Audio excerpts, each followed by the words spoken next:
sangat menarik.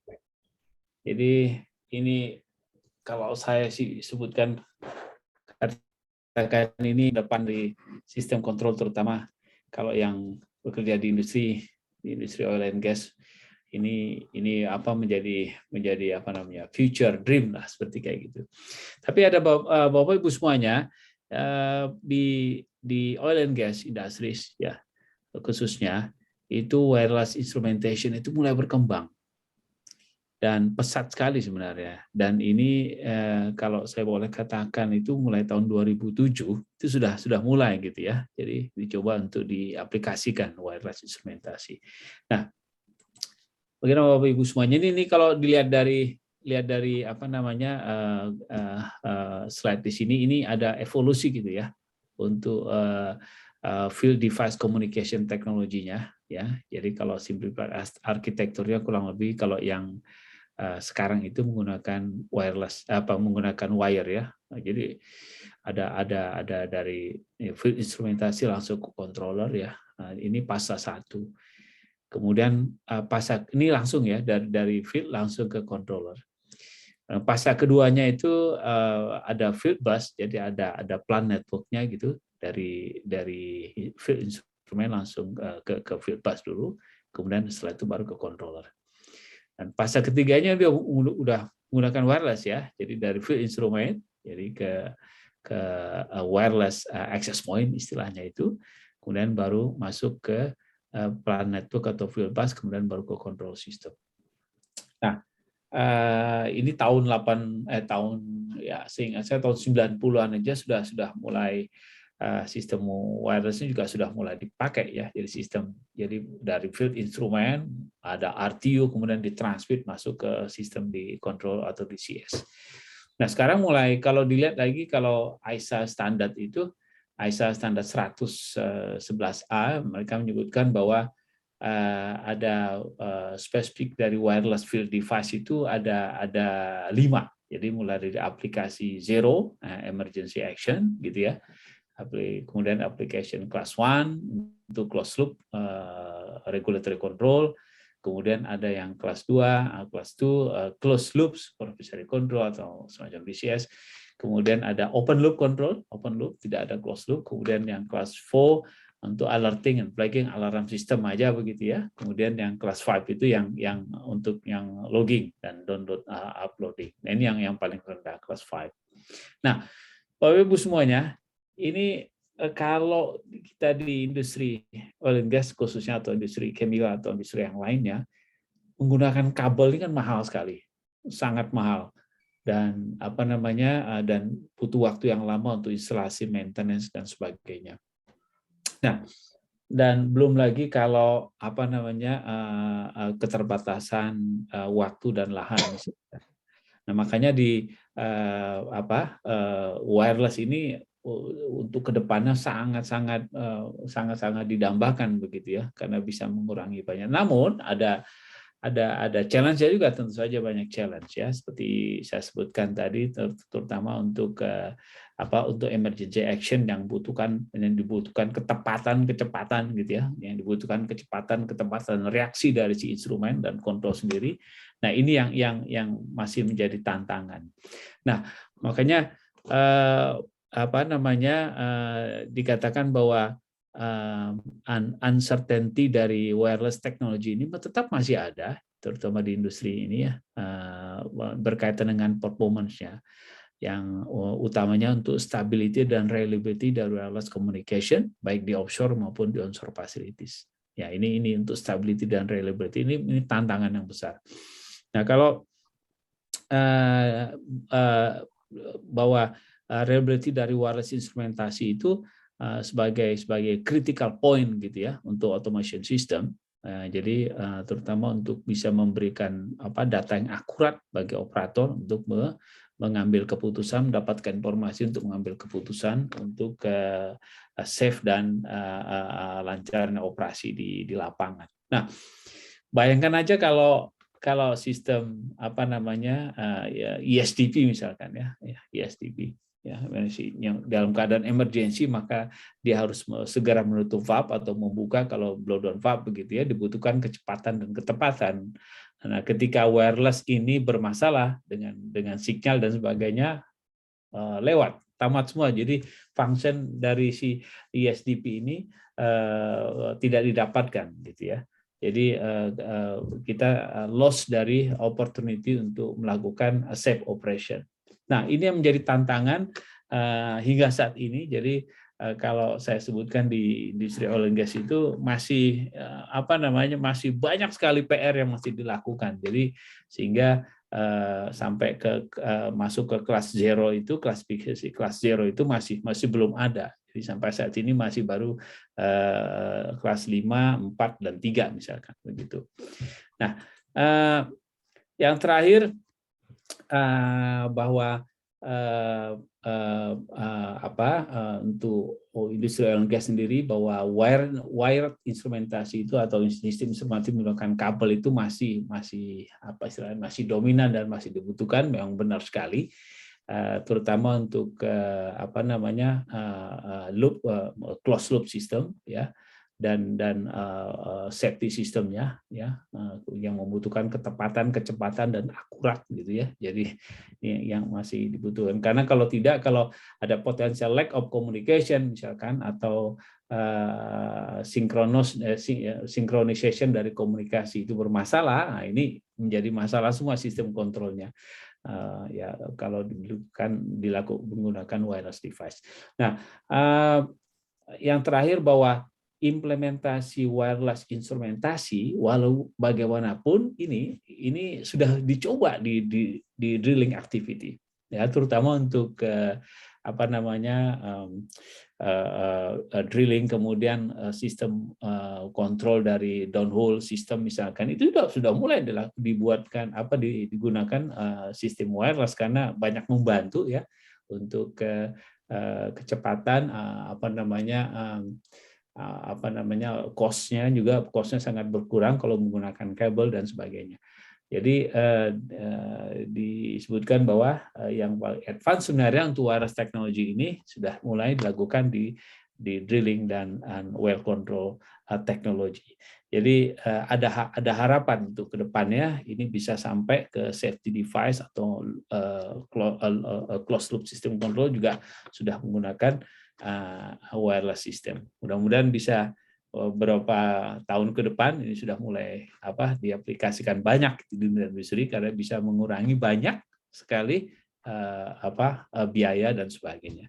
Demikian Pak Edi, pengantar untuk hari ini, untuk safety moment kita. Mudah-mudahan nanti kita banyak belajar dari safety moment knowledge sharing hari ini, yang akan disampaikan selanjutnya. Terima kasih Pak Edi. Assalamualaikum warahmatullahi wabarakatuh. Waalaikumsalam warahmatullahi wabarakatuh. Terima kasih Pak Eldiansyah atas penyampaian momennya yang terkait dengan wireless instrumentation, khususnya yang diaplikasikan di dunia oil and gas. Baik, kita lanjutkan dengan acara pokok kita yang akan disampaikan oleh Pak Bambang Sudarsono. Waktu kami persilahkan Pak Bambang. Terima kasih. Baik, terima kasih Pak Diki. Ini saya coba share dulu materi.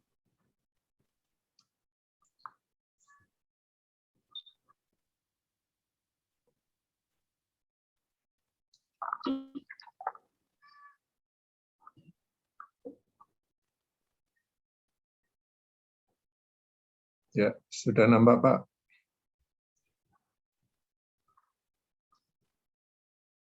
Baik, terima kasih Pak Edi atas kesempatan yang diberikan. Ini buat saya adalah suatu kesempatan yang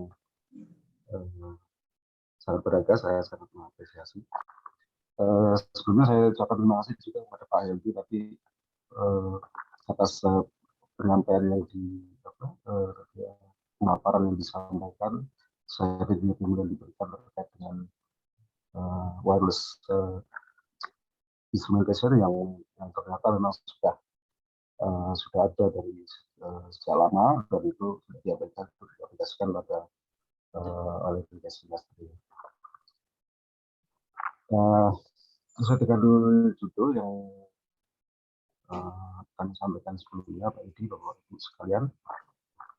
Jadi pada kesempatan ini saya coba menyampaikan idea.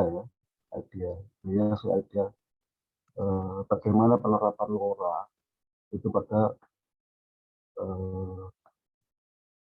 monitoring and control, industrial monitoring and control. Nanti kita akan lihat LoRa itu apa dan sebagainya.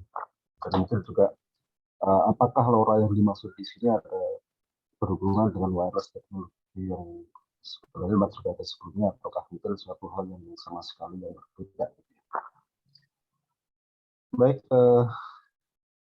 saya mulai dari jadi pada penyampaian presentasi ini saya coba menyampaikan dalam 4 bagian. Yang bagian pertama adalah jadi LoRa itu apa? Yang kedua, kapabilitas apa yang dimiliki oleh LoRa? Yang kemudian yang ketiga adalah potensi-potensi melintasi dari LoRa itu sendiri. Yang keempat sebenarnya ini adalah simple function testing, untuk melihat curiosity dari saya sendiri, saya pribadi, apakah LoRa bisa melakukan ini atau tidak. Jadi ini sih bukan testing yang ibaratnya bisa menjawab terkait segala hal terkait dengan kapabilitas dari LoRa, tapi hanya satu bagian kecil saja yang menjadi buat saya pribadi adalah sebuah curiosity. Gitu ya. Baik, saya mulai bagian pertama. What is LoRa? Jadi saya sampaikan brief historinya. Jadi LoRa itu sebenarnya adalah awalnya adalah sebuah kepanjangan dari long range. Ya. Jadi itu adalah sebuah teknik modulasi radio yang didasarkan adalah dasarkan itu ya menyebutnya adalah teknologi CSS, ya, Spectrum Modulation Technique. Dia dari teknologi namanya split spectrum teknologi, yang sebenarnya itu teknologi CSS itu teknologi yang sudah ada sejak lama. Jadi teknologi namanya split spectrum CSS itu saat yang sebelum-sebelumnya sudah digunakan, khususnya dalam hal untuk ini apa itu untuk radar. Salah satunya radar, satunya adalah sonar. Sonar dan radar. Sonar dan radar itu menggunakan teknologi yang sama, yaitu teknologi CSS. Gitu. LoRa itu kemudian dikembangkan itu secara itu ada company namanya Cyclo, dia punya paten. Dia perusahaan tersebut adalah dia di berbasis di Prancis. Ini sejarahnya, jadi LoRa sendiri dimulainya tahun 2009. Jadi mungkin kalau kita tadi coba misalkan kita sahabat perhatikan dengan apa yang sudah disampaikan oleh Pak Helvi sebelumnya terkait wireless instrumentation yang sudah ada sejak dulu. Mungkin kalau kita lihat dari history ini berarti ini kayaknya sesuatu yang berbeda.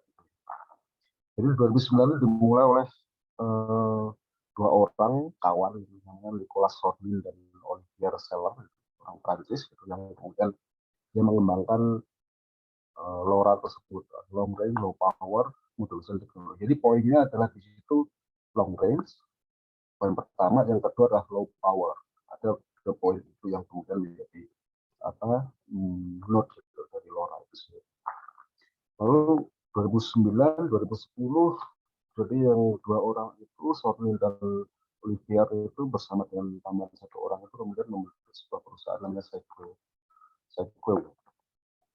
di mana perusahaan itu menargetkan, jadi asal mula idenya adalah dia menargetkan sebuah teknologi komunikasi wireless yang targetnya itu adalah metering. Targetnya itu adalah metering. Yaitu metering dalam hal ini untuk gas, air, dan listrik.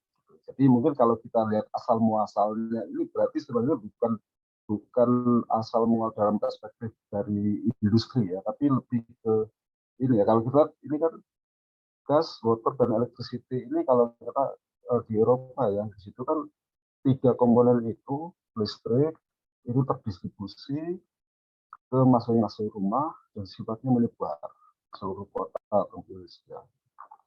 Demikian juga dengan air. Air terdistribusi ke rumah ke rumah, menyebar ke, dan itu sifatnya tersebar ke seluruh wilayah kota. Satu lagi juga gas. Gas juga sama. Misalnya dipakai untuk apa?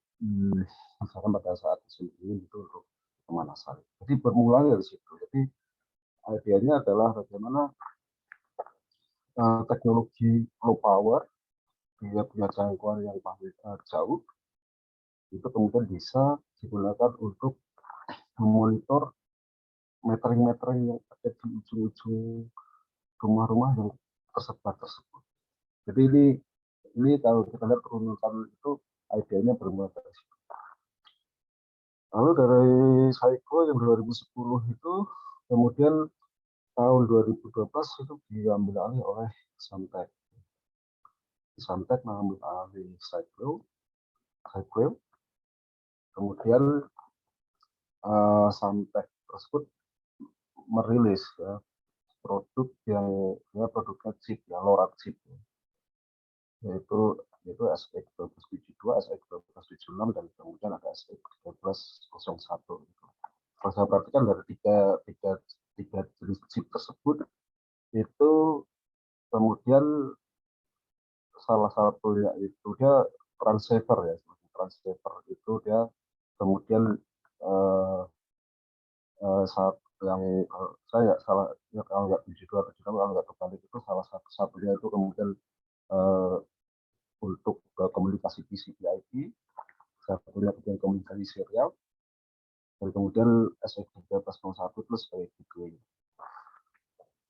Jadi mulai tahun 2012 itu secara sederhananya Samtek itu sudah jualan chip LoRa yang kemudian dia punya paten itu, di mana customer-customernya adalah produk developer, jadi produk developer yang kemudian menggunakan chip tersebut untuk kemudian dikembangkan menjadi sebuah produk yang kemudian bisa digunakan. Perkembangan selanjutnya tahun 2015 terbentuk LoRa Alliance, yang tentu di situ membernya adalah produk developer tersebut, masuk juga Samtek tersebut, dan kemudian LoRa Alliance tersebut yang membuat standarisasi terkait dengan protokol LoRaWAN. Juga goal dari LoRa Alliance tersebut adalah mempromosikan selain itu LoRaWAN tersebut, kemudian juga interoperability-nya, juga produk-produknya secara global.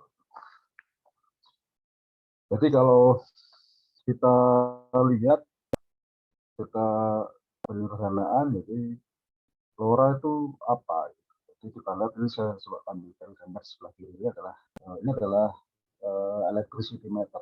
Jadi, kemudian di sini adalah interface ya, atau visualisasi, di mana electricity meter itu kemudian dia membaca data electricity, voltage, arus, watt, dan seterusnya, kemudian ditransmisikan oleh teknik wireless yang dinamakan oleh LoRa, kemudian diterima dan ditampilkan dalam sebuah display atau visualisasi. Jadi sebenarnya LoRa adalah ya wireless communication. Oke, selanjutnya LoRa, di mana posisi LoRa? Kalau posisi LoRa dibandingkan dengan kita punya spektrum radio dari yang paling rendah ya dari 10 Hz sampai spektrum radio yang paling tinggi di 100 MHz, dan kemudian terus yang lebih tinggi masuk ke optical spektrum. Lalu posisi LoRa ada di mana? Jadi LoRa bermain pada spektrum frekuensi di 100 MHz sampai 1 GHz, jadi antara ring itu, atau masuk dalam spektrum UHF. Kalau di Indonesia spektrum UHF itu sebagian digunakan untuk TV digital. Di Indonesia terkait LoRa ini juga sudah diatur penggunaannya. Jadi penggunaannya tadi secara LoRa global itu ada di spektrum frekuensi 100 sampai 1 GHz. Tapi di Indonesia yang diperkenankan adalah menggunakan frekuensi 920 sampai 923 MHz. Jadi ini berbeda dengan negara lain ya, tergantung dari regulasi dari masing-masing gitu. Misalkan di Eropa itu mereka menggunakan di sekitar 400 MHz, 433 MHz. Dan nanti di Cina menggunakan lain, Jepang lain, kemudian Amerika kalau nggak salah sama dengan Indonesia di 920 sampai 923. Jadi terkait pengaturan spektrum frekuensi dari LoRa di Indonesia itu diatur oleh Dirjen dari Kominfo ya tahun 2019 yang lalu, jadi masih sangat baru, belum lama penggunaan. Jadi kalau memang dari historinya memang teknologi ini masih sangat baru ya, kan dari bermulai dari idea di tahun 2009, kemudian mulai chipnya itu berproduksi di tahun 2012 gitu. Kemudian masuk di Indonesia diatur tahun 2019 dan saat ini kita di tahun 2022. Jadi masih relatif baru teknologi ini. Jadi tadi disampaikan bahwa LoRa itu dia sebenarnya adalah turunan dari teknologi split spectrum yang disampaikan ya. Itu sebenarnya sudah ada lama dan digunakan untuk sistem sonar dan sistem radar. Tapi di sini mungkin tidak terlalu detail menjelaskan pada bagian ini, tapi hanya sekedar untuk mengetahui bagaimana itu LoRa bekerja. Ya, mungkin secara sederhananya ya dalam modulasinya itu tidak menggunakan fixed frekuensi, tapi frekuensi yang kemudian bisa naik turun gitu, tergantung dari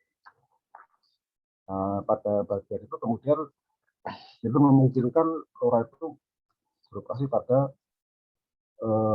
very low power gitu. Itu salah satu yang membedakan dengan mungkin teknologi wireless yang lain.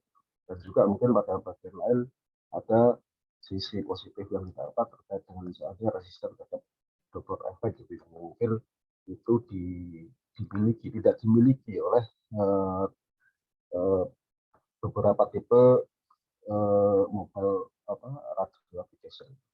So, di sini memang dijelaskan apakah yang dimaksud itu misalkan teknologi misalkan GSM ataukah Wi-Fi atau apa.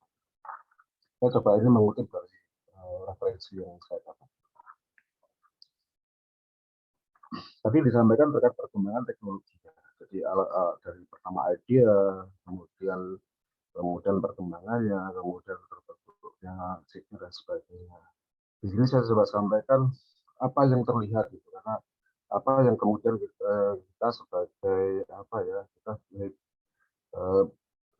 pihak di luar ya, artinya apa yang terlihat dari LoRa itu. Jadi dari awal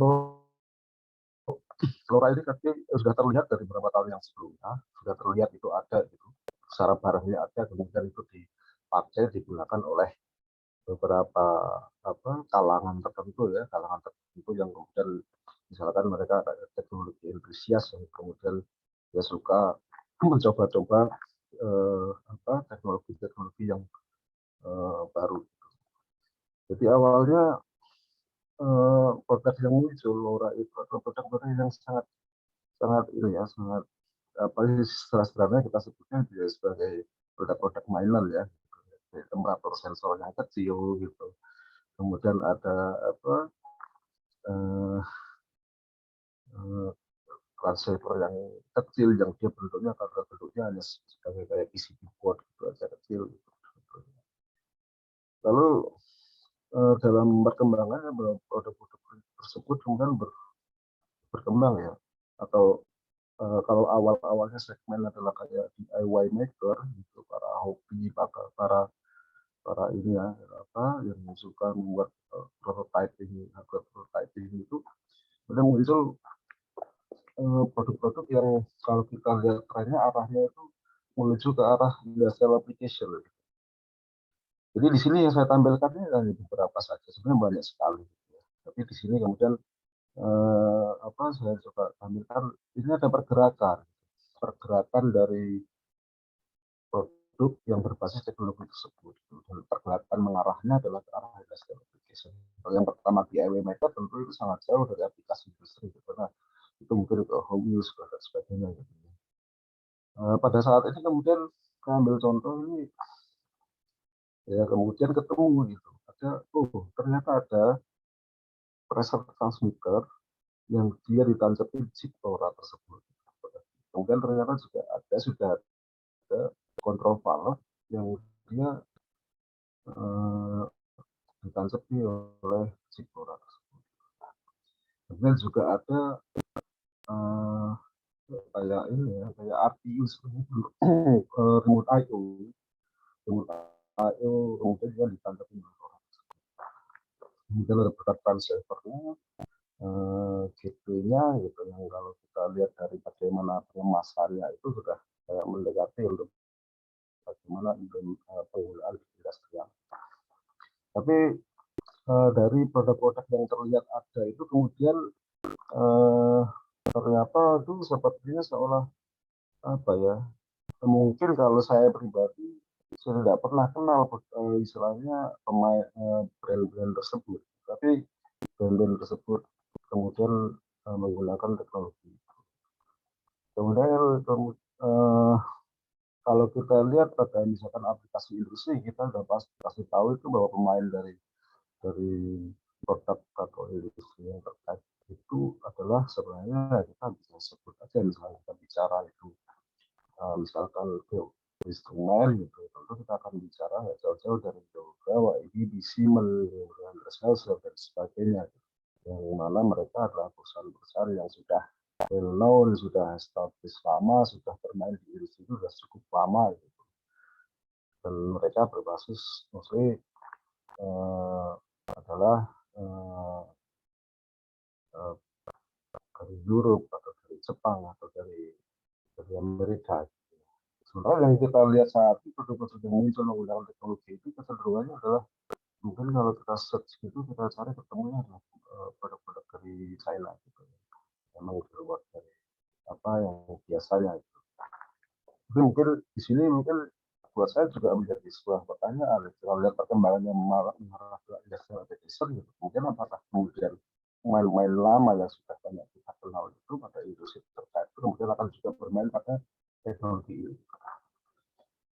Jadi bahwa teknologi ini adalah teknologi dari Eropa sebenarnya, kan, dari Prancis.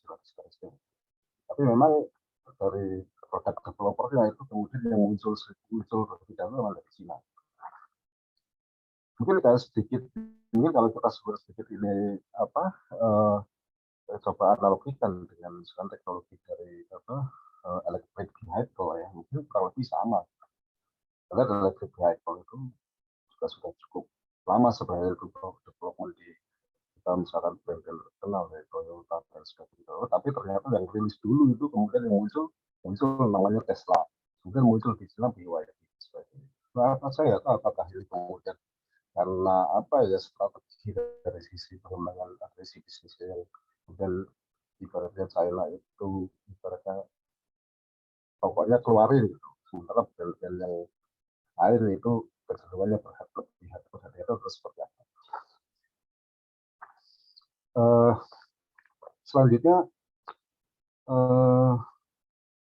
dari sini slide ini kita akan tahu positioning mapping gitu dari teknologi wireless yang ada saat ini semua gitu ya.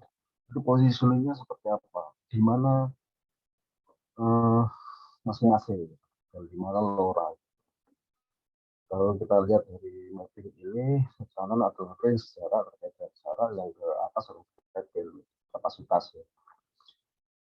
Sebelum kita bicara LoRa, kita kenal teknologi banyak, kita tahu ada 2G, ada 3G, 4G, dan akan mengarah ke 5G saat ini. Dia posisinya adalah kalau kita lihat di sini, di mana teknologi dari ini teknologi GSM ini dari 2G sampai ke yang akan menuju ke 4G itu, dia memang pada area yang eksklusif yang kita bilang itu, artinya dia yang kita bilang cukup bagus karena dia kemampuan, dia punya bandwidth yang cukup besar.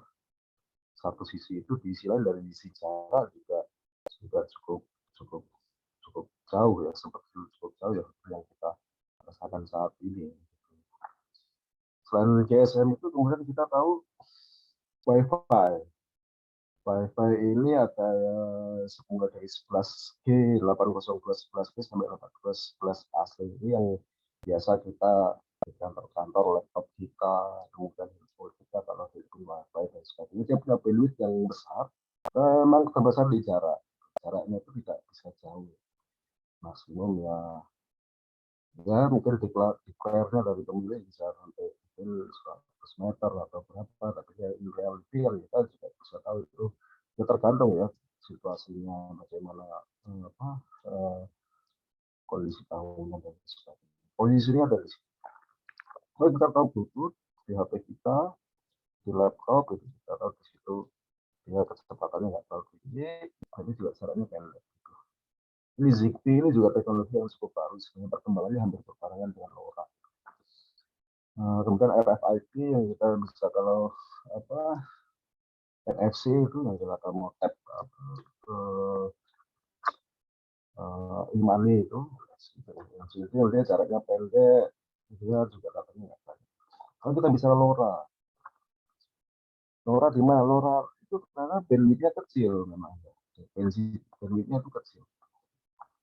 Bandwidth kecil, speednya juga kecil, tapi di situ memang kemampuan lebihnya adalah dia adalah sebuah teknologi yang paling bisa menjangkau area yang paling jauh.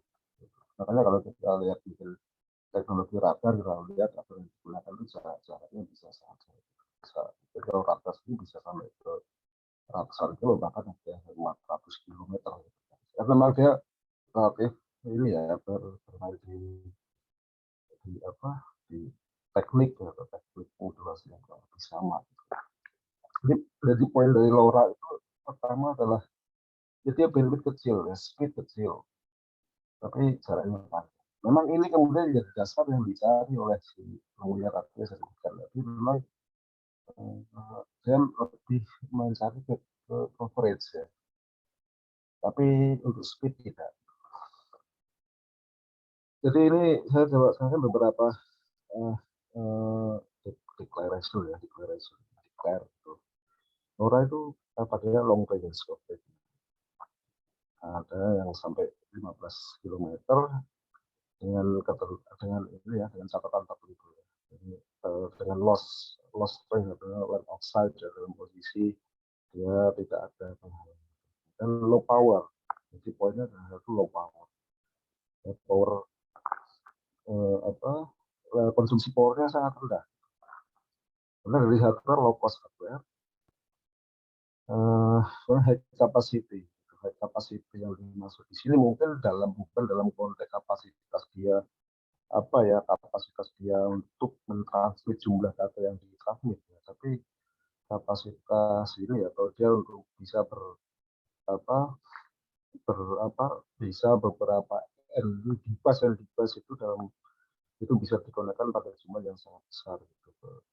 Dan data rate maksimum di 65 kilobit per second. Ini sangat rendah. Kalau kita bicara misalkan WiFi kita itu sudah, mungkin WiFi sekarang sudah di sekitar 100 megabit per second.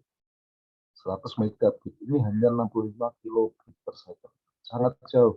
Dan itu memang terlihat dari ini sih, dari peta ini memang posisinya seperti itu. Jadi masing-masing punya posisi yang berbeda. Dan kemudian nanti kita akan lihat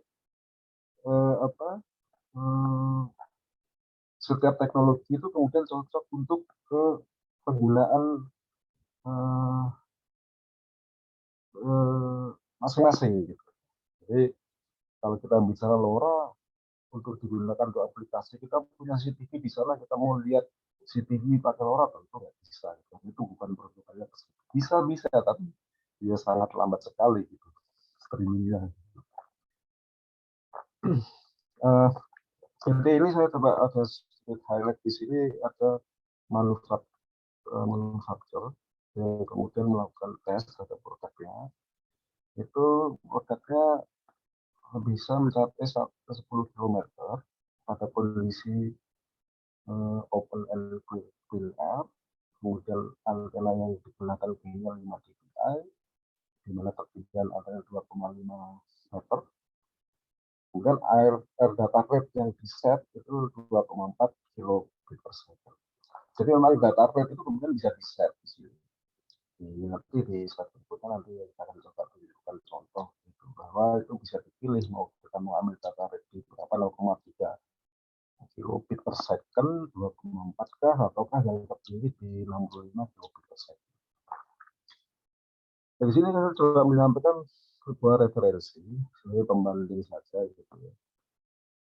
Jadi ini sebenarnya data yang saya coba, jadi saya coba lihat sendiri. Saya coba mentransmit data itu 20 tag number ya. 20 tag number ya setelahnya kita sebut adalah katakanlah 20 preset pasangker gitu.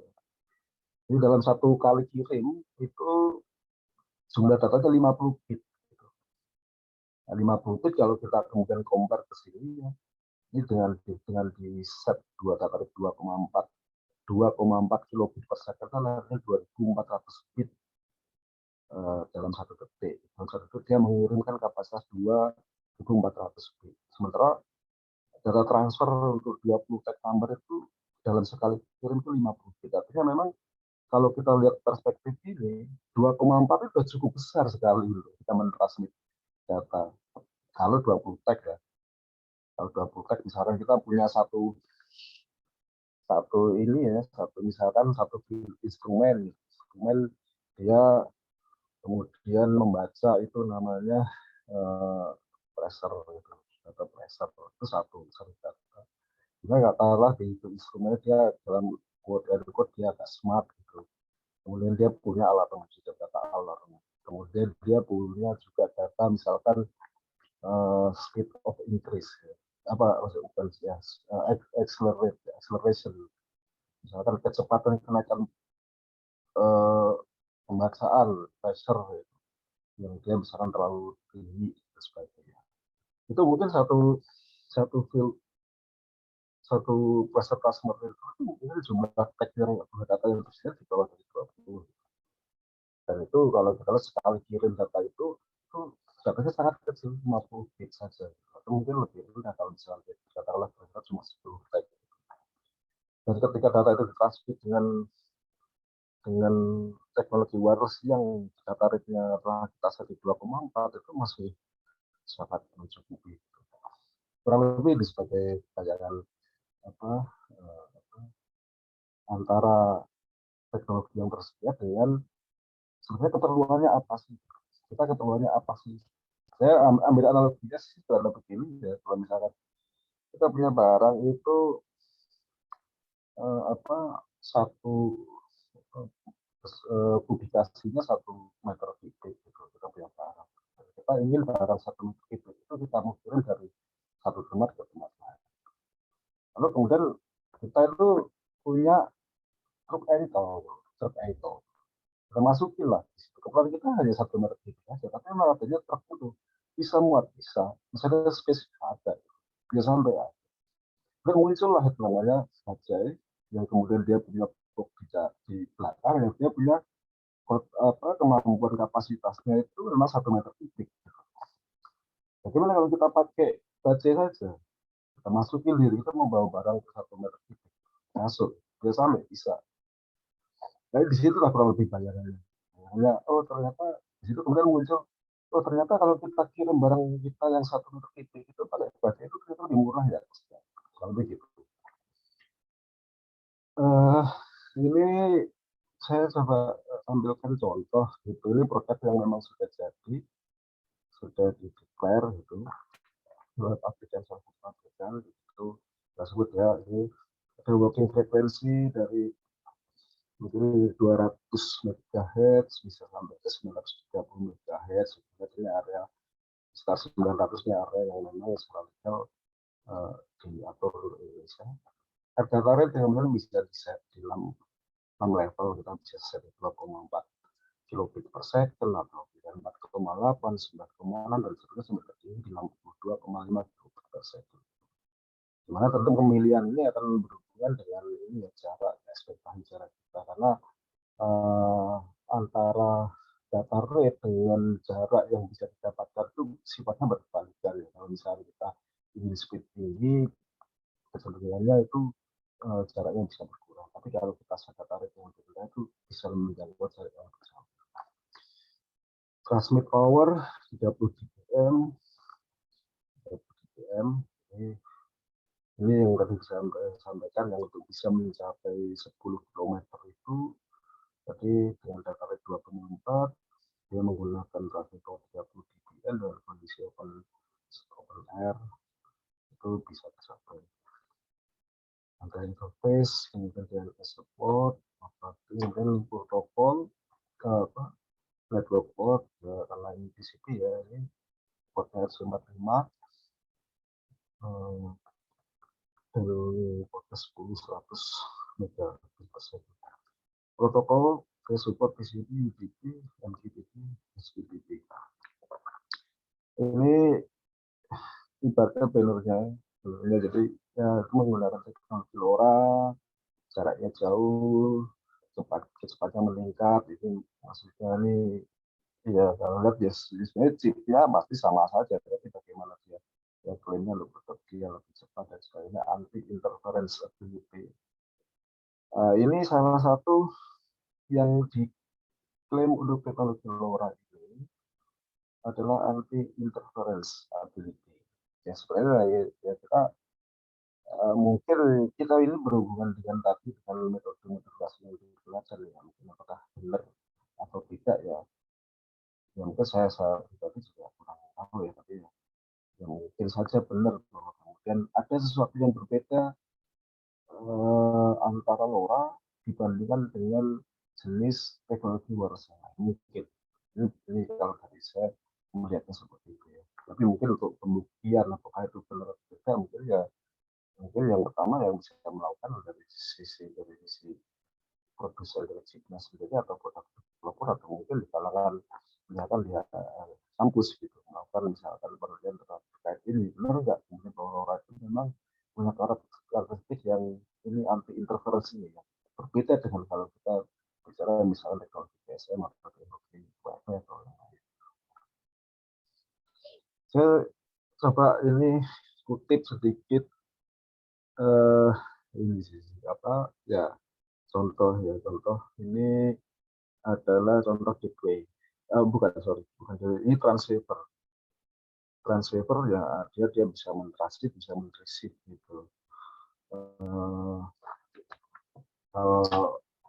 berarti satu-satunya muncul di sini adalah menggambarkan ini adalah sebagai input untuk chip dari Samtec itu tadi chip LoRa itu ada kita bisa atur berapa transmitting powernya kemudian channelnya kecepatannya kita bisa kita mau di data rate berapa sih itu kita pilih 0,3 yang rendah tapi bisa jauh atau tengah-tengah atau kemudian yang agak cepat atau tapi lebih pendek ya ini semua tergantung dari kebutuhan ya dari jumlah data kemudian cara aktual dari masing-masing ya misalkan kalau saya nggak tahu jauh ngapain kita misalkan ya kita lagi aja tarifnya yang tinggi gitu.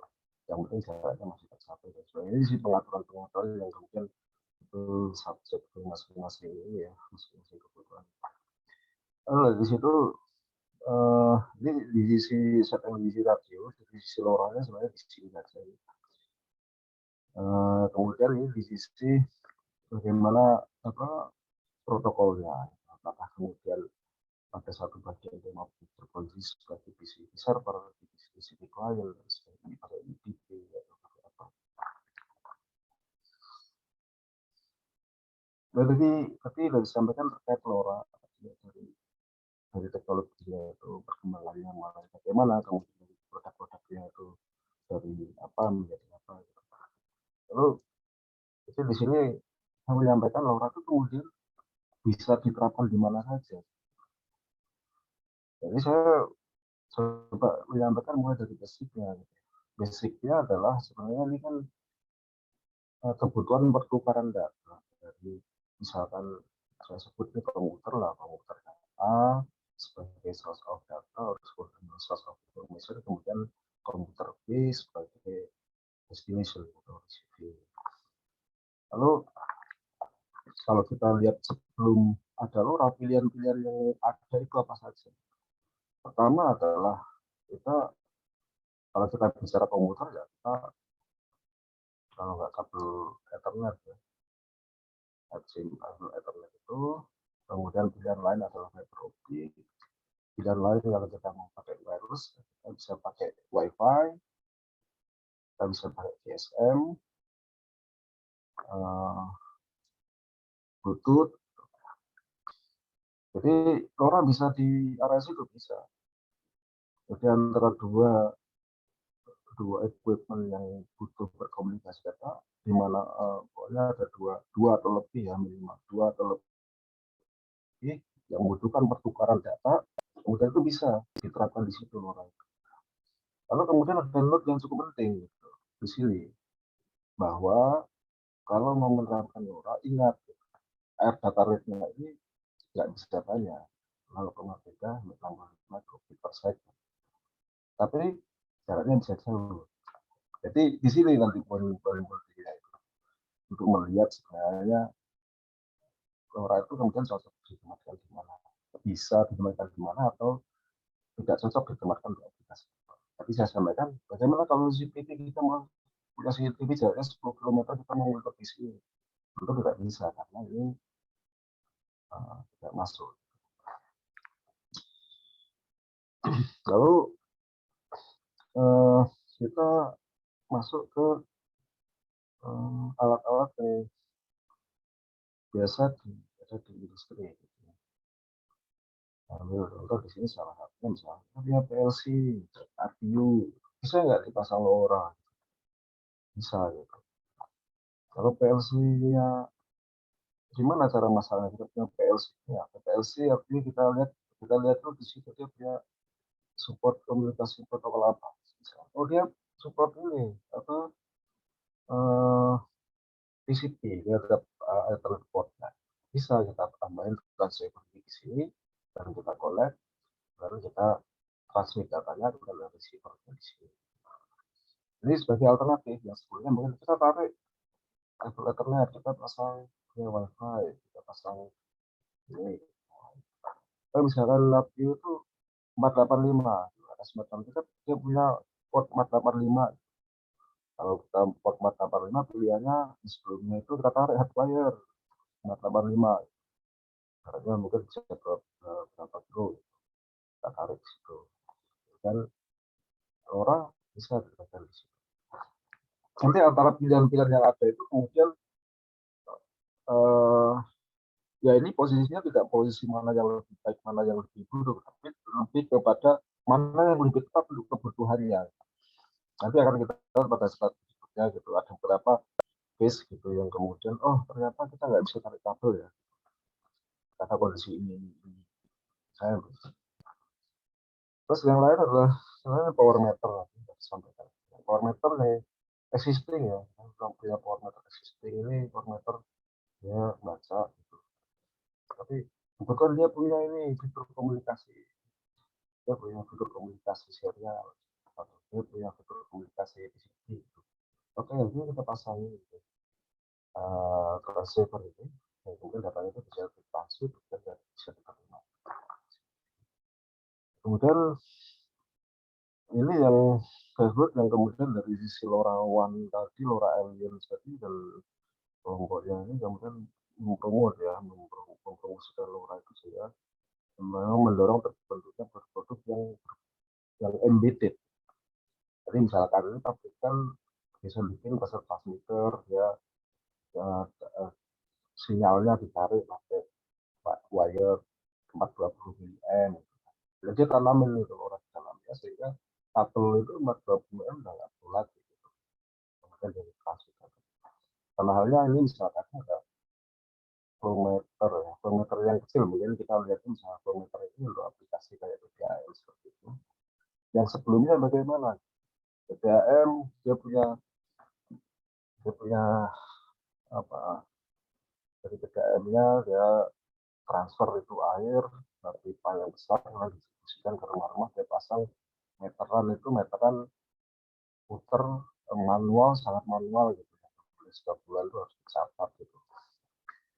Catat orang datang, dicatat bulan tanggal 1 jam sekian akannya berapa, bulan depan jam sekian akannya berapa.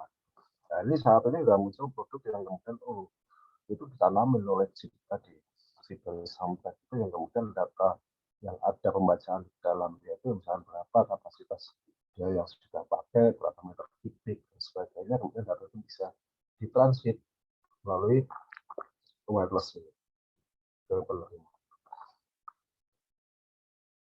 Data tersebut yang kemudian diterima oleh penerima kemudian ya bisa diolah menjadi sebuah informasi, data visualisasi dalam bentuk dinamikan dalam SCADA atau mungkin ditransmit lagi ke cloud. Next. Ini ya, ini case of idea. Jadi idea bagaimana menerapkan LoRa untuk keperluan monitoring dan kontrol dari sistem distribusi listrik di area pertambangan. Jadi nanti ini kaitannya dengan tadi kebutuhannya apa, kemudian ada pilihan-pilihan apa, pilihan-pilihan cara apa, teknologi apa, dan mana sih yang paling tepat. Jadi idenya memang ini bicara adalah LoRa. Jadi dasar berpikirnya atau yang menjadi dasar situasinya adalah mungkin saya coba sampaikan sedikit terkait ini sama teman. Jadi di sini ada pembangkit listrik. Ini pembangkit listrik dulu tambang ya. Di sini kemudian ini adalah area pertambangan batu bara. Di mana dalam area pertambangan ini untuk kegiatan operasionalnya itu perlu dia menggunakan pompa di water yang membawa air dari bawah ke atas. Jadi jumlahnya sangat banyak dan kalau kita areanya sangat luas sekali dan tersebar. Nah, pembangkit listrik mulut tambang ini kemudian mencukupi kebutuhan dari pompa-pompa tersebut dengan cara kemudian membangun jaringan transmisi 70 kV, kemudian ini merah 70 kV, kemudian di stepdown menuju 20 kV menuju ke lokasi pompa-pompa itu. Jadi di pompa-pompa itu ada trafo distribusi dari 20 ke 24 kV. Jadi sebenarnya yang titik-titik ini adalah area pompa, di mana dia tersebar ke seluruh area tambang dan ini areanya sangat luas sekali. Satu, areanya sangat luas. Yang kedua, karakteristik site ya. Jadi namanya ini area yang memang ditambang. Area tambang itu kan yang sangat bergerak terus. Jadi terus bergerak karena misalkan ini area ini mau ditambang, mulai startnya dari sisi selatan. Targetnya cuma dia akan bergerak ke utara sampai ujung, kemudian mungkin ya, dalam perjalanan ke utara dia ke timur, ke barat, kemudian ke utara. Jadi dia yang dinamik berkembang terus. Kemudian juga dengan nanti pompa ini juga mengikuti. Kalau memang cekungannya di sana ya di sana, cekungannya di sana di sana. Nah, dalam hal ini kemudian di setiap pompa-pompa tersebut itu disuplai listriknya di pembangkit listrik ini. Di situ ada trafo, ada kemudian breaker ya, ada feeder, ada breaker. Jumlahnya sangat banyak, cukup banyak ya, jumlahnya cukup banyak. Kemudian itu kan aset ya di dalam. Kemudian normalnya memang diperlukan sebuah pemantauan yang kemudian bisa mengetahui bagaimana kondisi peralatan, atau mungkin juga bisa kalau ini terkait dengan transaksi, misalnya bagaimana metering pada setiap pompa itu, bagaimana pembacaan dan sebagainya. Dan itu kondisi itu yang ada itu tidak memungkinkan untuk kemudian itu dijaga oleh orang, karena dari satu titik bisa jadi kalau mau mengambil data dari satu titik, satu lokasi ke lokasi yang muter semua data sehari nggak cukup. Lalu kan kita berpikir ini harus dimonitor, gitu, harus dimonitor atau mungkin juga bisa dikontrol. Lalu gimana caranya? Pilihan-pilihan yang ada kemudian apakah pakai kabel? Kabelan nggak mungkin. Kabel fiber optik kendalanya adalah jaraknya sangat jauh, bos. Kendala lain juga kabel, kalau pakai kabel juga itu jadi masalah juga karena suaranya yang kemudian terus bergerak. Gitu. Kan nggak mungkin kemudian kita harus sebagai pergerakan menggerakkan juga kabel terus, jadi semacam pekerjaan yang tiada henti dan apa ya gitu. Nah, kemudian apa gitu, wireless pilihannya apa yang ada? Wireless pilihannya ada adalah GSM. GSM akan mungkin di situ. Ternyata itu GSM nggak mungkin di situ. Maksudnya ada beberapa tempat itu yang memang tidak dapat coverage. Jadi kalau GSM kita harus menggunakan infrastruktur publik ya, misalnya Telkom dan sebagainya, beberapa aktualnya di beberapa lokasi itu nggak dapat. Dan kalaupun dapat juga sangat lama sekali. Pilihan lainnya adalah layar WiFi 2.4G ya, apa WiFi yang kita gunakan di rumah, di laptop dan sebagainya, cuma dia long range. Gitu. Dari situ ternyata ya apa jadi itu bisa digunakan, cuma dari sisi cost infrastrukturnya itu relatif sangat tinggi gitu. Padahal yang ada saat ini untuk teknologi itu sangat costnya relatif sangat tinggi. Kebutuhannya apa? Kembali kebutuhan tadi saya sampaikan, ini mentransmit 20 tag number aja cuma datanya jumlahnya cuma 50 bit. Gitu. Apakah perlu pakai WiFi yang 2,4G atau 5G? Yang dia costnya tinggi, yang dia bisa mentransmit data CCTV sangat besar sekali. Gitu. Apakah perlu ke situ? Ternyata enggak. Gitu. Dia kemudian dalam 40 speed yang tinggi, mungkin enggak juga. Gitu. Karena ibaratnya itu kecepatan apa misalkan 2,4 kilobit per second aja sudah cukup. Gitu. Itu sudah sangat jauh lebih bagus daripada misalkan kita mau ngecek power meter di trafo ini, ya kita datang ke kendaraan di situ yang makan waktu 2 jam. Itu kita bisa mentransmit dalam 1 second aja udah jauh sangat lebih bagus. Bisa menerima teknologi udah jauh lebih bagus. Atau kita mau hidupin pompa, ya.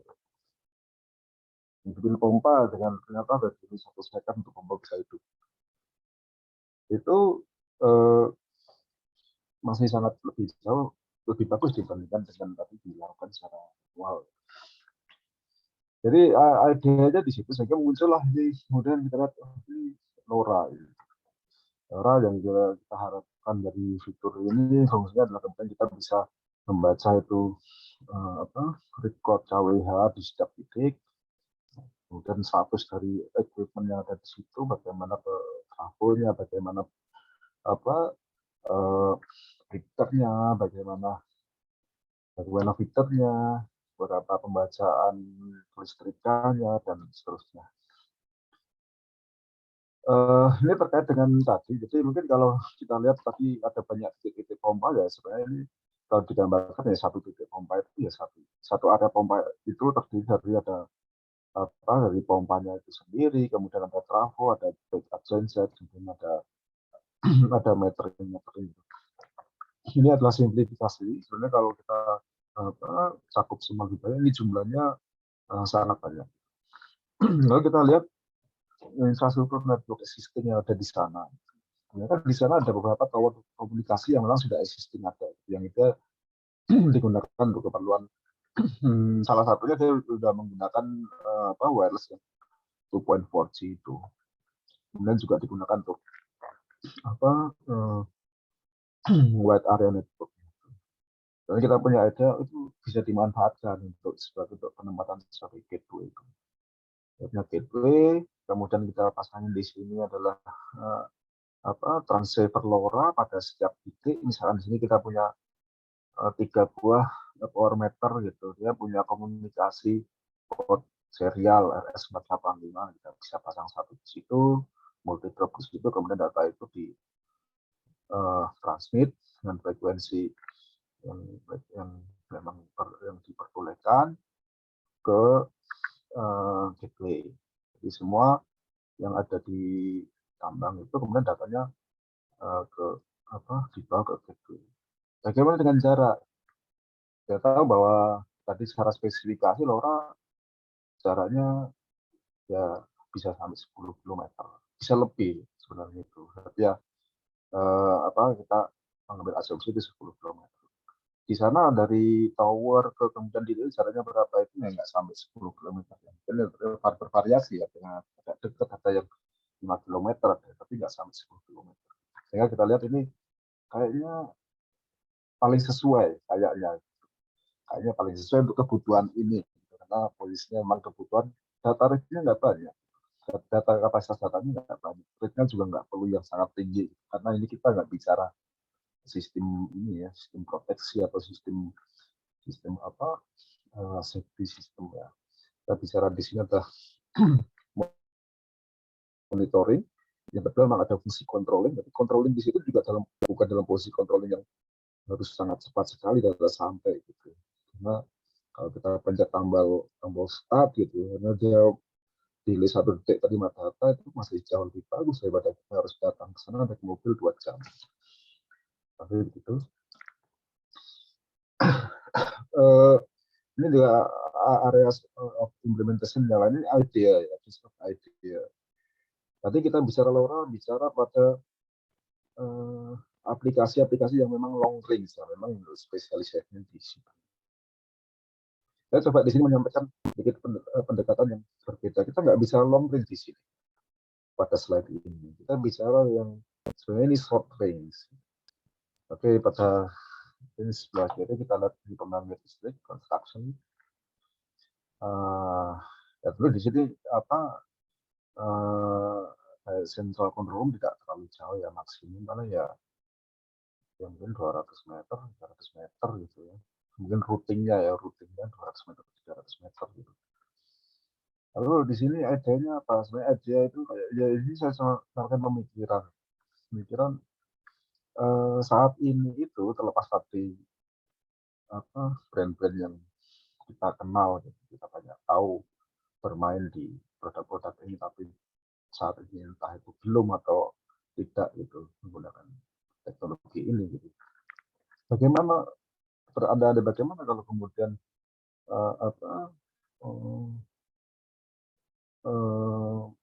katakanlah plan seperti itu dipasangin LoRa ini, benefit apa yang akan terlihat?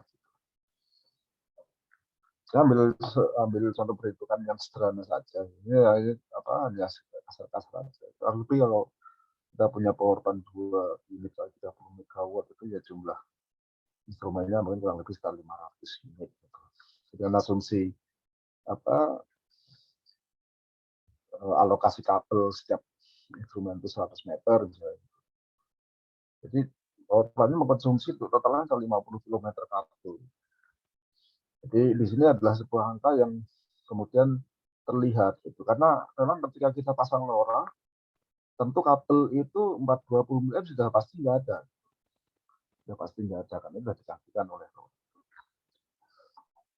Kemudian di sini benefit ya, kabel reduction, kemudian kabel tray, installation dari si I/O modul dari DCS-nya juga akan berkurang. Saya sepakat dengan yang disampaikan Pak Herdi tadi bahwa kemudian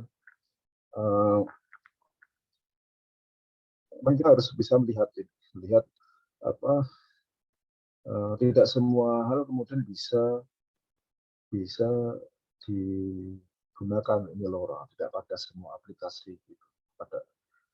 Namun juga mungkin pada pola berpikir yang sama juga bisa sebaliknya, bahwa bukan berarti semua hal tidak bisa pakai LoRa. Jadi antara dua itu. Jadi misalkan ya tentu kalau kita bicara safety system ya, atau protection system ya, itu sangat sepakat sekali misalkan ya mainstream stop out itu nggak bisa data komennya itu dari menggunakan LoRa. Jadi standarisasi sudah diatur di isi automation. Kalau kita bicara safety system ya kita mulai dari controllernya, itu juga bukan controller yang biasa gitu. Dia harus punya safety certified gitu. Dari si controllernya, dia punya dari si prosesornya dia ada sendiri gitu, udah lain kecepatannya. Kemudian dari situ bagaimana dia processingnya itu udah harus cepat, kemudian data komennya kemudian juga harus dikirim dengan cepat dengan menggunakan wire. Isi actuatingnya juga harus berbeda gitu. Kan semua harus selaras gitu. Satu, kontrolnya juga harus sangat cepat, transmit datanya juga harus sangat cepat, eksekusinya juga harus sangat cepat. Dan itu dari si final control element juga punya spesifikasi atau safety certified juga yang berbeda. Itu satu loop yang memang tidak bisa ditawar itu, bahwa itu saya sangat sepakat tuh nggak bisa pakai itu. Tapi kemudian bagaimana yang lain? Misalkan saya ambil contoh di sini, bagaimana untuk kontrol damper gitu. Kontrol damper itu reaksinya sangat lambat gitu. Jadi kalau kita pakai mengirim data sangat cepat sekalipun, dia juga actionnya nggak bisa, respon time dari final control element itu nggak bisa cepat. Jadi bahwa memang tidak bisa kita ini ya ya kita lihat secara case by case gitu. Case by case ya memungkinkan bahwa mungkin ada beberapa bagian itu yang kemudian saya pribadi melihatnya itu sangat memungkinkan untuk ini teknologi ini bisa diimplementasikan. Dengan benefit-benefit yang ada tentu kan. Nah, ya cables ya kemudian dari si modul yang berkurang dan sebagainya. Juga dari si kerapian bisa juga dari situ, dari instalasi karena kita narik kabel itu. Kalau kita dari plan begini kan kabel konsumsi kabel yang paling banyak yang pertama adalah kabel power yang nggak bisa direduksi gitu. Kalau power itu nggak bisa ditransmit wireless. Tapi kalau kabel instrumen ternyata bisa ya kabel instrumen di ini dengan ini. Walaupun tidak ini ya nggak mutlak harus semua, tapi harus dilihat bagian per bagian ya, keperluannya apakah memang bisa atau enggak gitu. Secara prosesnya itu kemudian memungkinkan, itu ada peluang untuk bisa diterapkan. Berikutnya ini simple function test gitu. Jadi sebenarnya ini tidak melakukan pengetesan dalam ini ya semua ibaratnya spesifikasi LoRa yang tadi jaraknya dan sebagainya enggak, tapi lebih ke sebuah pertanyaan apakah LoRa itu bisa membawa data Modbus gitu. Karena kenapa kok data Modbus gitu? Saya mau menitik beratkan pada data Modbus. Kenapa? Karena kalau kita bisa di industrial control, industrial automation, kemudian kita akan di dalamnya sangat familiar menggunakan Modbus gitu. Jadi antar brand, antar produk itu kemudian menggunakan protokol komunikasi yang open yang sudah sangat ini ya, sudah sangat familiar.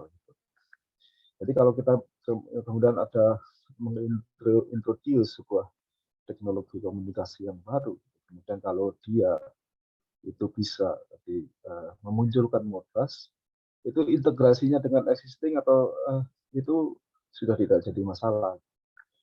Karena ibaratnya kalau kita punya rumah itu pintunya sudah biasa di situ, begitu kita bisa membawa barang sampai ke depan pintu, punya kuncinya ya bisa masuk aja apapun itu anunya. Jadi saya coba gini kan pertanyaan apakah LoRa itu bisa bawa data Modbus. Saya ambil contoh gitu ya. Ini power meter ini. Power meter ini ya wireless WiFi. Kemudian dia tersambung di di router ya, dari router. Kemudian dia protokol yang dipakai itu HTTP, pakai dari formatter ini ke router ini menggunakan Wi-Fi 2,4 GHz, kemudian dari sini pakai PSM4C ke cloud, kemudian monitoring.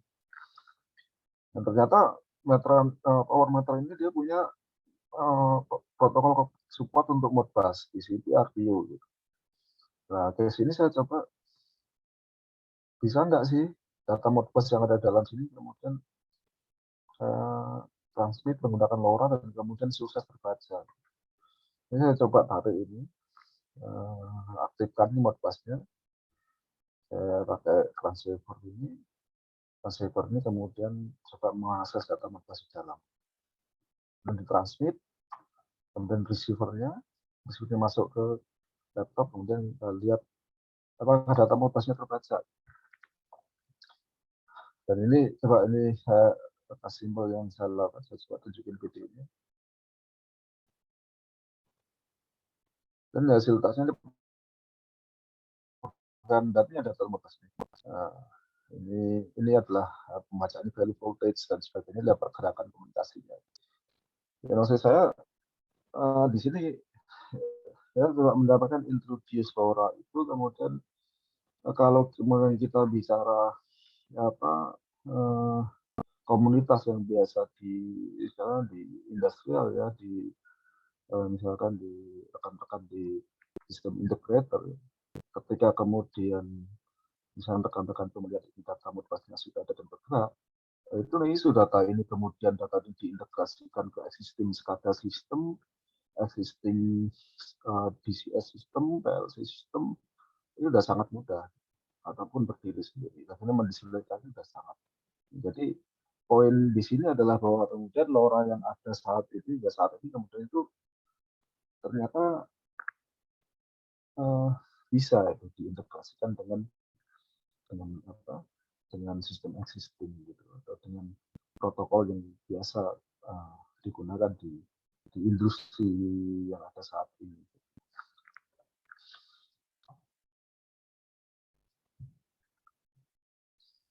Demikian Pak Edi, akhir dari paparan saya kembalikan. Baik, terima kasih Pak Bambang atas pemaparannya. Kita lanjutkan dengan tanya jawab ya. Saya bacakan pertanyaan-pertanyaan yang ada di chat box.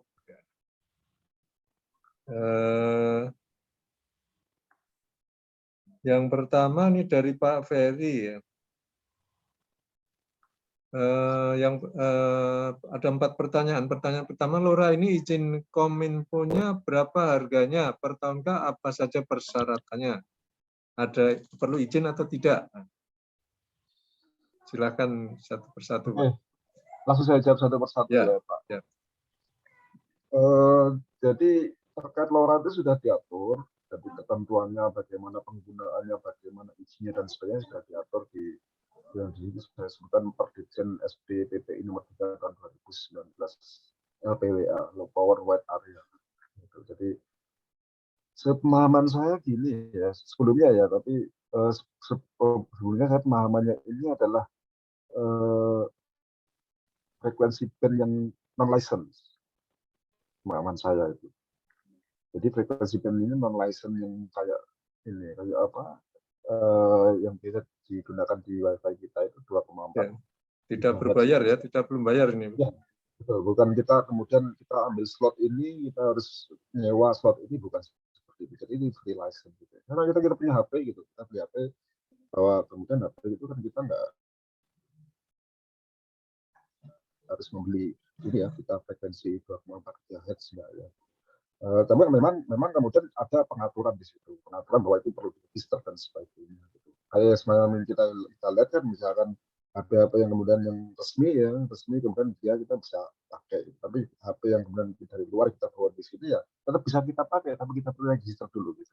Ada proses register pengajuan gitu, tapi secara pita frekuensinya itu sepemahaman saya itu free untuk LPWA. Baik. Yang berikutnya, apakah pada perangkat LoRa tersedia koneksi untuk interconnect dengan E1 atau E3 link microwave untuk misalnya ada kebutuhan spesifik di kasus tertentu? Link E1, E3 yang dimaksud seperti apa ya? Mungkin ini microwave-nya gitu loh Pak. Ini ada port yang connect.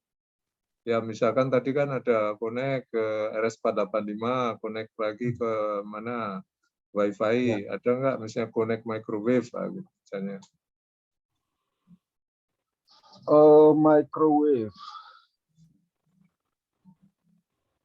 Sebenarnya microwave ya. Mungkin kalau mungkin ya saya dugaan microwave ada di posisi ini ya apa? Ini ada penjelasannya untuk I1 kapasitas kecepatan misalnya nih jadi tadi dari 60 kbps menjadi 2 mbps misalkan.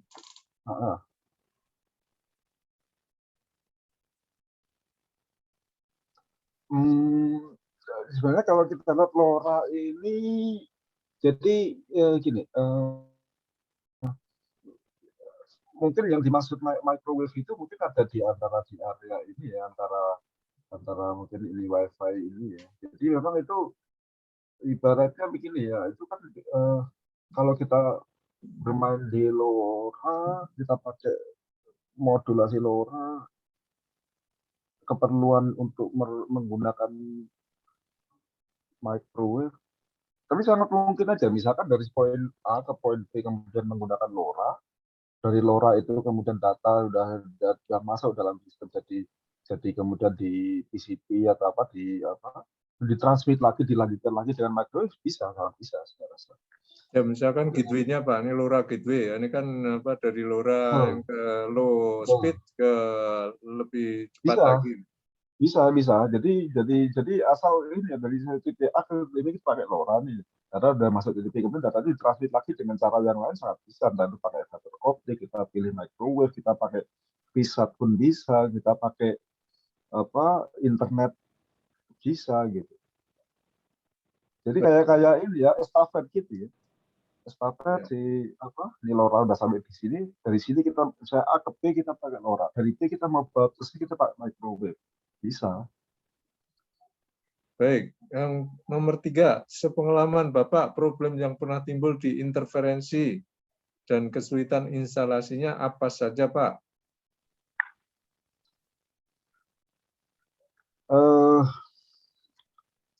Sebenarnya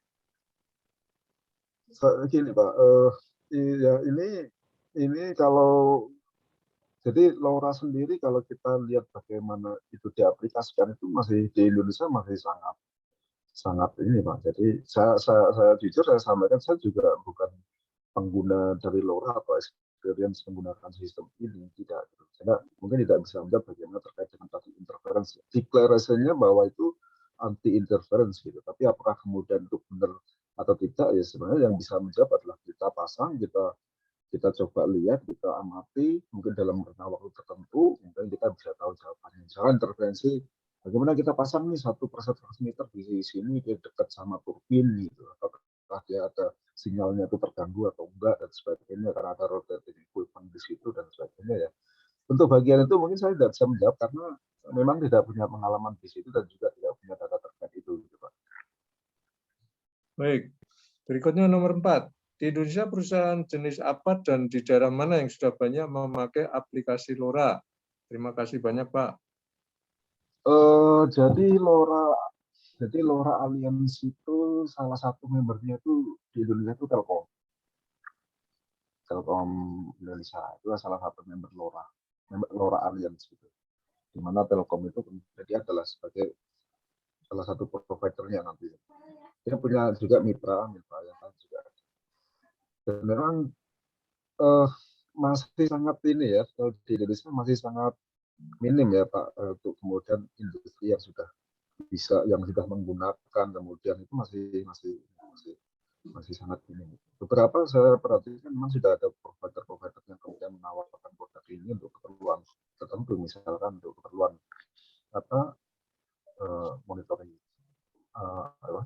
itu flow pattern di sistem PDAM itu, distribusi air itu, kemudian dia menawarkan produk voltmeter yang kemudian ada tertanam chip LoRa, kemudian dia bisa mengumpulkan semua data-data itu menjadi sebuah informasi, visualisasi, kemudian transmit ke ini. Tapi success story atas itu sih sejauh ini saya juga belum tahu terkait ini. Tapi bahwa pergerakan ke situ masih sudah ada. Produk-produk itu sudah mulai ditawarkan. Baik, berikutnya dari Pak Dasri. Ini ada 4 pertanyaan lagi juga, Pak. Yang pertanyaan pertama, apa yang terjadi jika produk LoRa pembacaan gelombang frekuensi lebih rendah dari di antara 100 mega sampai 1 giga atau pada frekuensi ultra high, frekuensi spektrum atau lebih tinggi? Ya, saya sebenarnya tuh yang akan dihadapi adalah regulator sebenarnya government itu. Karena sebenarnya kita mau pakai LoRa yang frekuensi 433 pun nggak masalah. Cuma kendalanya adalah bahwa di Indonesia ada peraturan minta frekuensi. Jadi kenapa kok pemerintah nggak ngambil 433 misalnya? Kenapa? Ya mungkin saja frekuensi sudah dialokasikan dipakai untuk keperluan lain. Sehingga di Indonesia ya, yang diizinkan adalah menggunakan di frekuensi 920 dan 923. Di luar itu technically bisa, cuma ada potensi gelombang tinggi dengan keperluan lain dan itu mungkin yang dihadapi adalah regulator.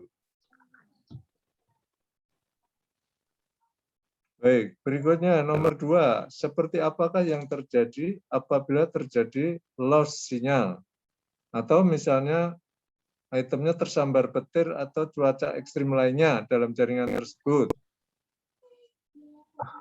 Ya, jadi ya salah satu quote and quote katanya, kata dari teknologi ini dia punya kelebihannya itu kan dia punya metode modulasi yang berbeda gitu.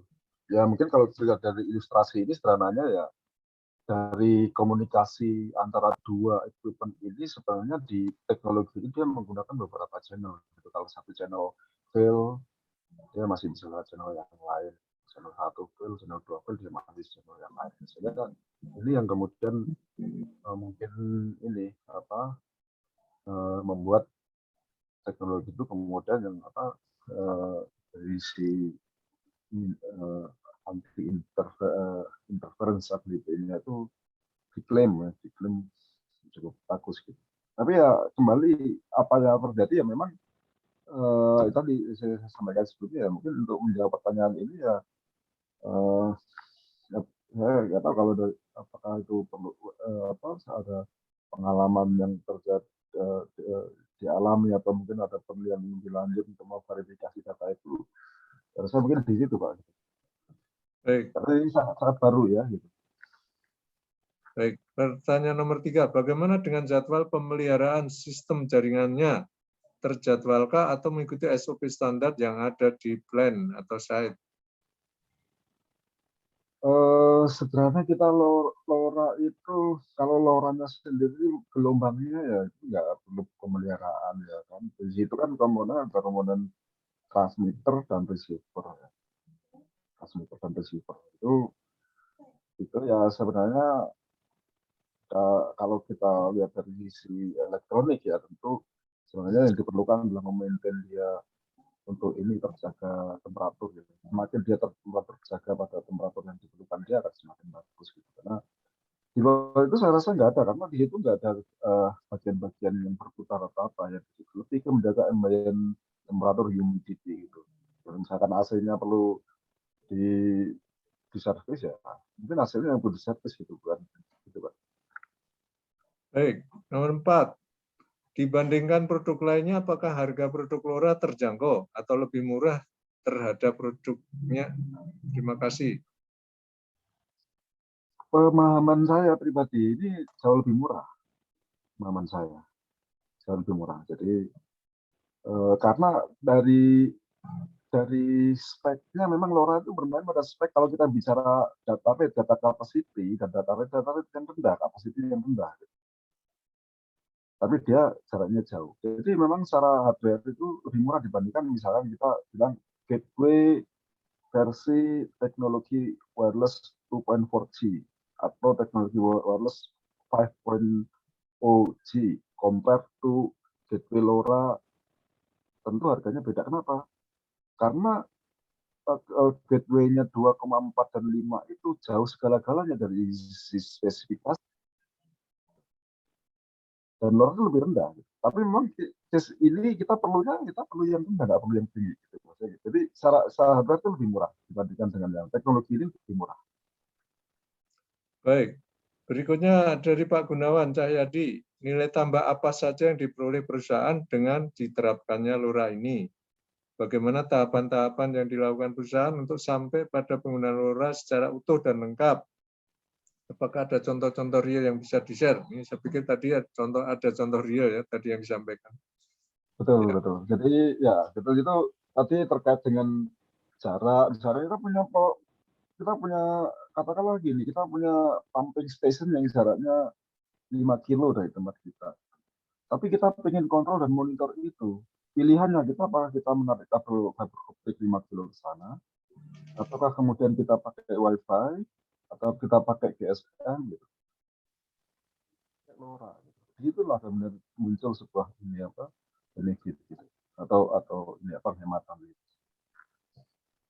Baik, berikutnya dari Pak Eri Suhartono. Untuk penggunaan komunikasi protokol LoRa lebih detailnya di mana saja ya? Untuk TCP/IP, UDP, MQTT, Modbus TCP. Di layer mana saja penempatan penggunaan protokol tersebut?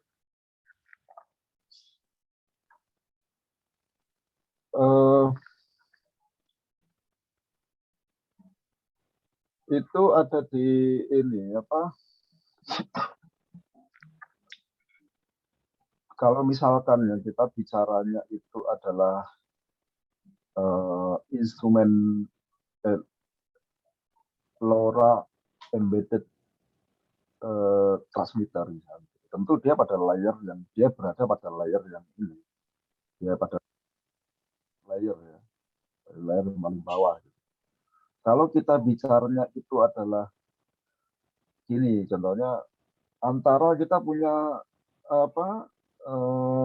pumping station jaraknya 5 kilo, dengan kita punya central station di tempat kita ini, di pumping station di sana ada controller gitu, PLC misalnya gitu. PLC dia tersambung ke instrumen, ke final control element. Tapi PLC yang di sana itu kemudian kita ingin ambil datanya di sini, kemudian kita integrasikan di sini. Pada case ini kemudian LoRa itu ada di layer, di control layer gitu. Tapi ketika kemudian LoRa itu embedded di field instrumen, gitu, itu dia ada di field layer.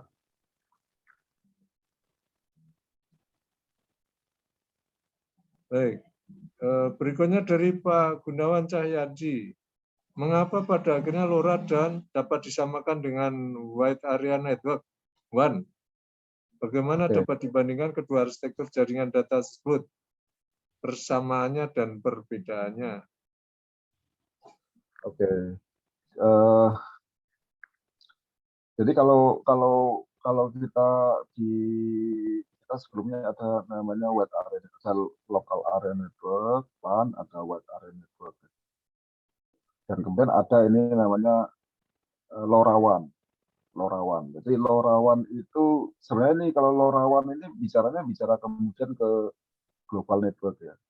Global network misalnya kita punya site di sini ya. Kita punya site misalkan punya site ini tadi site kita ada ada pump station jaraknya 5 kilo.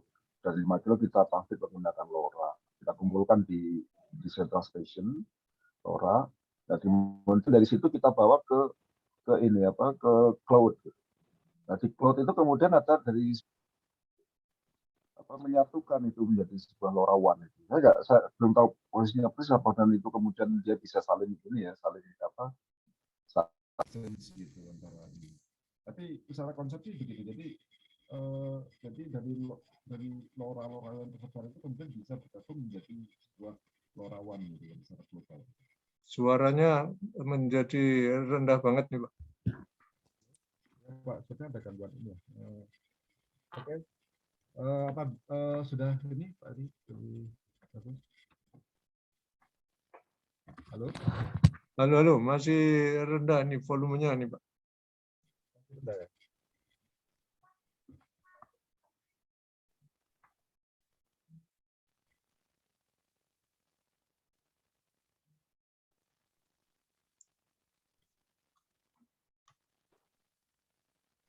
Oh, sorry.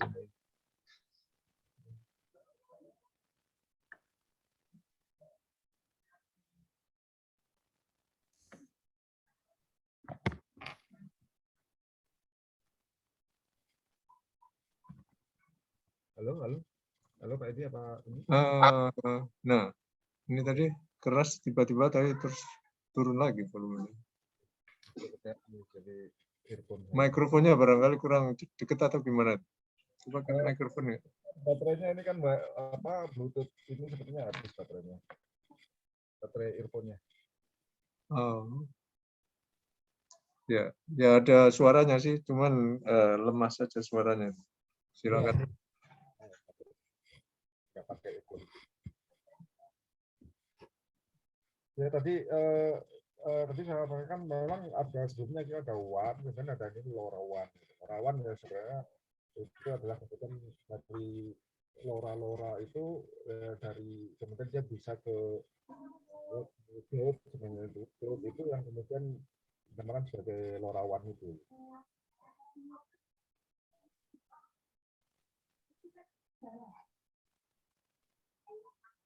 Apa bisa ditangkap Pak? Ya, boleh Pak. Ini berikutnya Pak. Dari Pak Budi Setiawan ya ini ya. Ada 2 pertanyaan. Yang pertama, apakah sinyal dari LoRa terpengaruh dengan angin kencang dan badai? Apakah faktor ini akan mempengaruhi jarak pengiriman dan penangkapan data LoRa? Ini salah satu poin yang jadi nilai lebih yang di ini ya dari teknologi LoRa itu salah satunya itu Pak. Itu bagian dari anti interference itu masuk yang dia tahan terhadap ini ya dari apa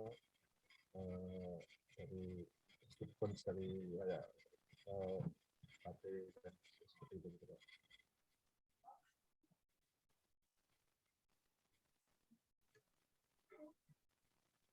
Baik, berikutnya yang kedua. Kalau seandainya kita membuat proyek untuk pembuatan panik signal oleh nelayan yang sedang menghadapi masalah di laut untuk dikirimkan sinyalnya ke community center, apakah teknologi LoRa ini cocok untuk hal ini? Sepertinya sangat cocok. Karena gini, kalau kita bicara di laut itu kan kemudian dia sisi open space itu sangat dapat sekali gitu. Jadi itu sangat cocok gitu. Sangat cocok ya ini Pak ya. Sangat cocok. Tapi jaraknya 10 kilo tadi atau harus ada dengan media supaya bisa lebih jauh dari 10 kilo ya? Nah, jadi kalau kita lihat jadi ada beberapa apa ya itu tadi para entusias yang kemudian melakukan percobaan. Ada yang pernah melakukan percobaan hingga 100 km. Cuma memang gini, memang kemudian ada bahwa penggunaan LoRa itu diatur oleh permen yang tadi saya sampaikan itu. Itu diatur pengaturan di dalamnya adalah terkait dengan kekuatan pancaran sinyal. Jadi itu diatur. Jadi di situ jadi limitasi. Jadi limitasi dari LoRa salah satunya adalah regulasi. Saya nggak tahu apakah kemudian dengan mungkin dengan apa pengaturan maksimum daya pancar itu bisa dapat sampai seberapa jauh ya itulah titik maksimumnya. Dari sisi teknologinya sebenarnya sangat mungkin itu bisa lebih jauh lagi. Tapi memang limitasi bisa ada di sisi regulasi. Baik, ini dari Pak Arya Kusuma ini. LoRa jenis apa yang support untuk jangkauan 10 km?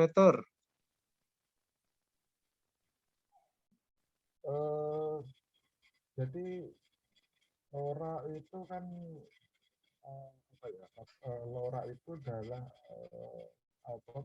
teknik modulasi ya, teknik modulasi. Jadi kalau kita bicara 10 km, misalkan gini, kita apakah yang fisik yang bisa 10 km yang serial nggak bisa, sebenarnya tidak seperti itu. Jadi kalau memang kemudian apa dari sisi apa tadi bisa terpenuhi dari kekuatan pancarnya ke apa kemudian bagaimana instalasinya ketinggiannya, bagaimana apa kekuatan antenanya, terus apa bagaimana data rate yang di set gitu. Itu misalkan dapat 10 km sebenarnya di situ mau aplikasi untuk serial mau apa TCP atau protokol apa itu sama saja. Baik.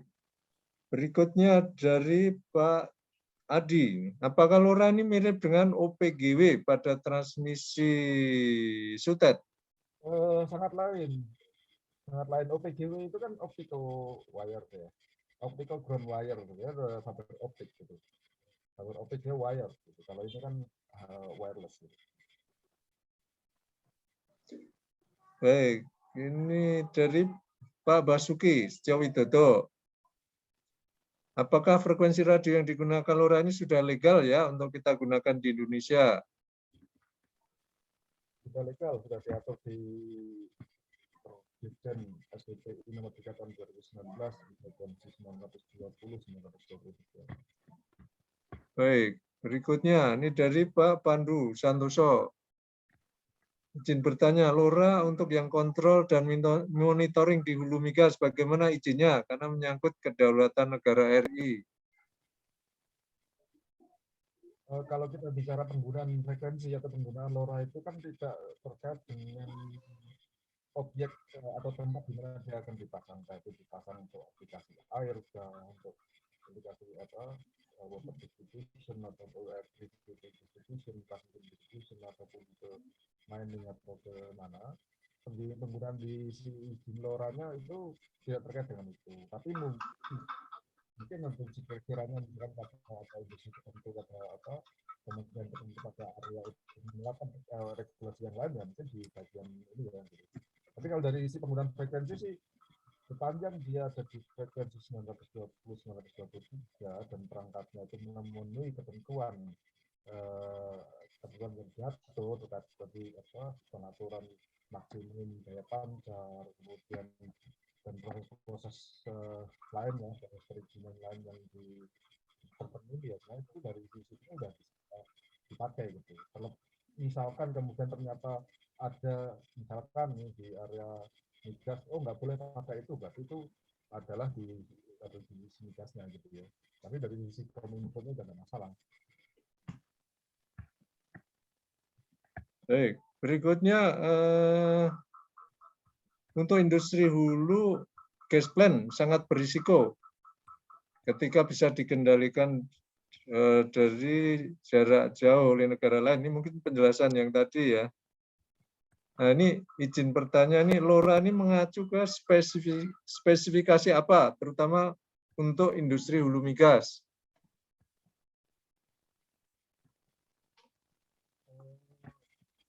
Sebenarnya ya LoRa itu sebenarnya secara basic LoRa itu bukan untuk khusus untuk ini atau untuk itu ya sebenarnya itu. Jadi LoRa itu bisa di mana saja, gitu. Ya di mana saja. Tapi ya yang penting ini ya data rate-nya itu bisa diterima gitu. Data rate-nya bisa diterima, tapi dia untuk aplikasi di mana aja nggak masalah. Kan dari historical awalnya memang dia keperluannya untuk ini untuk monitor metering untuk gas itu salah satunya, gas, air dan listrik itu dari berawal dari situ. Dan dia jaraknya sangat jauh ingin dikumpulkan menjadi satu, kemudian muncullah ide teknologi LoRa ini.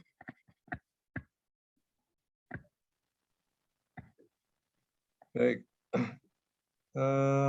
Tentang komunikasi radio ini ada penjelasan tambahan dari Pak Ferry ya. Setahu saya komunikasi radio apapun teknologi terkini cukup aman walaupun frekuensinya sama. Karena mereka acak data dengan algoritma yang kalau didekode perlu superkomputer dan bertahun-tahun. Jadi sepertinya sangat aman, tapi mereka mengcrack datanya bukan dari waktu data dimodulasi, tapi dihack dari server. Maaf kalau ada teknologi yang lebih dari yang saya tahu. Nah, berikutnya dari Pak Pandu lagi ya, nih ya. Izin bertanya, apa LoRa tersebut bisa mengantisipasi cyber security dan bisa disinkronkan dengan produk-produk di Indonesia?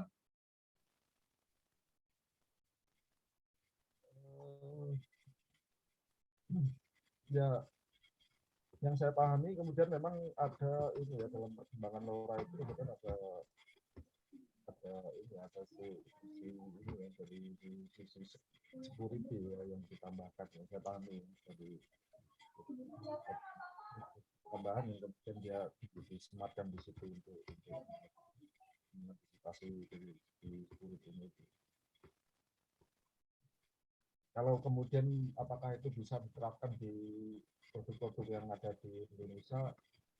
Kalau misalnya kita bicara tadi konteksnya adalah kita bicara di misalnya industrial control gitu, itu sangat bisa karena industrial control kita bilang tadi kita nggak jauh-jauh dari mau brand apapun yang ada di sini pasti dia akan bisa terima modifikasi, jadi dia bisa masuk.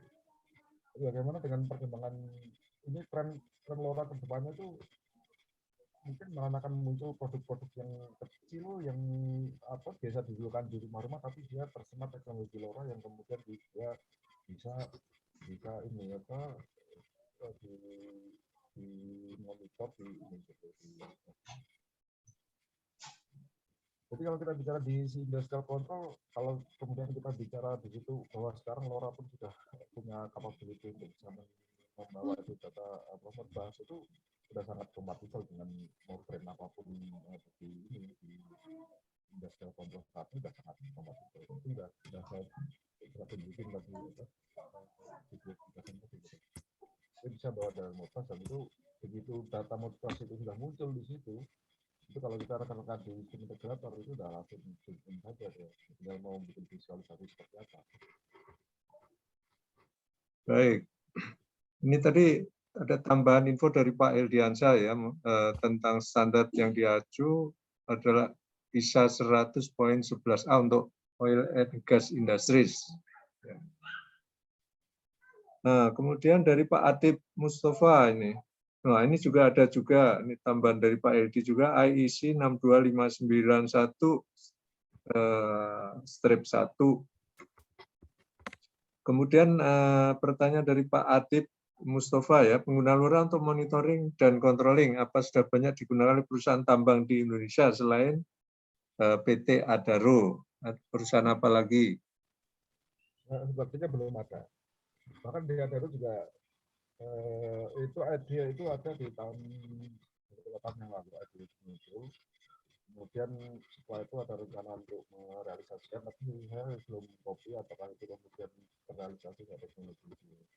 Itu masih sangat ini, kalau di Indonesia masih sangat jarang yang kita temuin itu saat ini. Baik, barangkali ada pertanyaan lain bisa disampaikan secara langsung.